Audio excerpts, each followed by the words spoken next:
Alright, so with Estella and Yumiko, people are always asking me, what artifacts am I using on Gwyn? So before both of these characters come out, I figured let me make a quick video going over the artifacts that I use for Gwyn and why. So getting into it, the first artifact that I use is Resolute Conjunction. Just by using this, I'm going to take 28% less damage from sources within 15 meters. So with Gwyn, she's a pretty up-close character. She's very aggressive.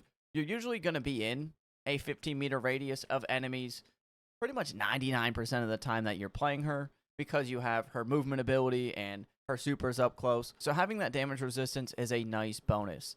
For the next artifact, I'm going to be using Binging Planetismal, which dealing damage with signature abilities is going to restore health equal to 17.59% of the damage dealt. So with Gwyn and her Void Dance ability, you do already get an overshield and health back when you use that ability, but now we also are going to get health back when we use our movement ability here. So not only is that going to do damage, but we're going to get health back when we use that. So healing sources from both abilities is a nice touch, especially in endgame content. For the third artifact slot, I'm going to be using Courageous Planetismal, which casting any ability is going to increase damage dealt by 14.39% for 10 seconds.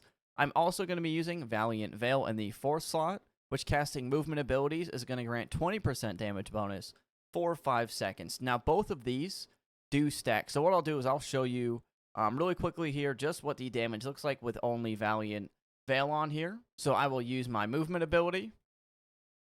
And one shot does about like 22,114. Like without that bonus, you see it doesn't really do all that much at all. So let's see the damage when we have both of them on. So we'll reset the damage here.